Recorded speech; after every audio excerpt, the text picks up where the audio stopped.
राधे राधे। जय श्री कृष्ण। गीता जयंती का हिंदू धर्म में एक विशेष स्थान है। यह प्रतिवर्ष मार्गशीर्ष मास के शुक्ल पक्ष की एकादशी के दिन मनाया जाता है। इसी दिन भगवान विष्णु के रूप भगवान श्री कृष्ण ने कुरुक्षेत्र की युद्ध भूमि में खड़े होकर अपने मार्ग से विचलित हो रहे अर्जुन को प्रथम बार गीता का उपदेश दिया था। तब से उस दिन को गीता जयंती के दिन से मनाया जाता है। इस गीता महोत्सव के नाम से भी जाना जाता है। आज हम आपको गीता जयंती की कथा सुनाने जा रहे हैं। चलिए सुनते हैं गीता जयंती की कथा। जब पांडव व श्री कृष्ण के द्वारा महाभारत के युद्ध को रोकने के लिए शांति के सभी प्रयास विफल हो गए, तब दोनों सेनाएं युद्ध भूमि में आमने सामने आ खड़ी हुई। युद्ध शुरू होने से पूर्व धनुर्धारी अर्जुन ने अपने सारथी श्री कृष्ण से अपना रथ दोनों सेनाओं के मध्य में ले जाने को कहा।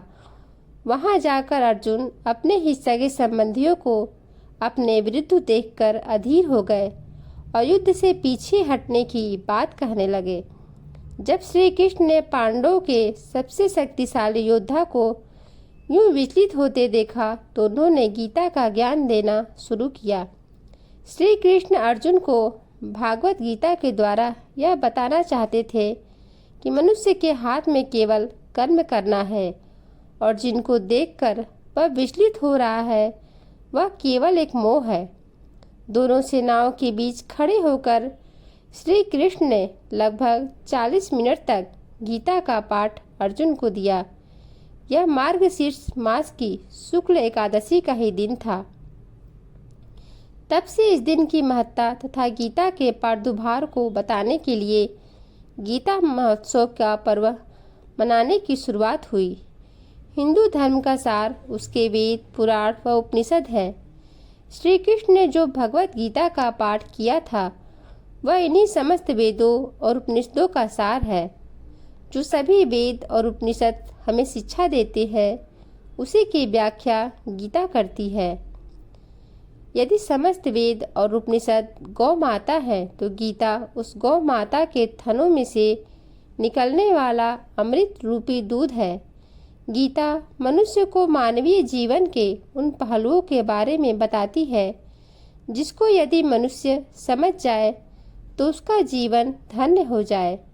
यह आत्मा के परमात्मा से मिलन, परमात्मा के अनंत स्वरूप, जीवन मृत्यु के रहस्य, पुनर्जन्म की व्याख्या, सुख दुख का पर्याय, मोह माया का प्रभाव, कर्म फल का खेल, भाग्य प्राप्त का बनना इत्यादि कई गूढ़ बातों को सरल शब्दों में समझा देती है। मोक्षदा एकादशी का अर्थ वह एकादशी जिस दिन मनुष्य को मोक्ष प्राप्त करने का रहस्य पता चला हो।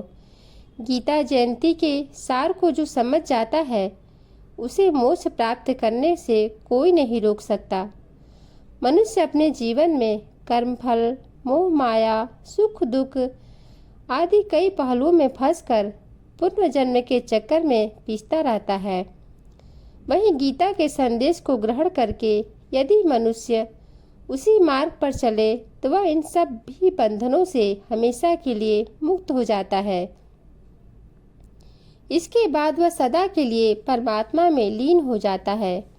वह मोक्ष को प्राप्त करता है। इसीलिए गीता जयंती के दिन को मोक्षदा एकादशी के नाम से भी जाना जाता है। इस दिन सभी भक्तगण अपने घर या मंदिर में भगवत गीता की पूजा करें और उसका पाठ करें। घर के सभी सदस्य श्री कृष्ण के उपदेशों को आत्मसात करते हुए अपने जीवन में अपनाएं। गीता जयंती मनाने का यही मुख्य उद्देश्य है कि विश्व के सभी प्राणी आपसी बैर भाव, क्रोध, आलस्य, दुर्भावना इत्यादि नकारात्मक भावनाओं को त्याग कर केवल और केवल अपने कर्म पर ध्यान दे व फल की चिंता ना करे। यह कर्म से तात्पर्य बुरे या अच्छे कर्मों से नहीं अपितु कर्म करने से है। मनुष्य को कभी भी कोई कार्य उसके फल की चिंता में नहीं करना चाहिए, क्योंकि वह केवल ईश्वर के हाथ में है। इसीलिए उसे बस कर्म करते रहना चाहिए और फल की इच्छा का त्याग कर देना चाहिए। ऐसे ही जीवन के अमूल्य गुणों को आत्मसात करने के उद्देश्य से हर वर्ष गीता जयंती का त्यौहार पूरे हर्षोल्लास के साथ मनाया जाता है, ताकि सभी को इसकी महत्ता का ज्ञान हो सके। राधे राधे। जय श्री कृष्ण।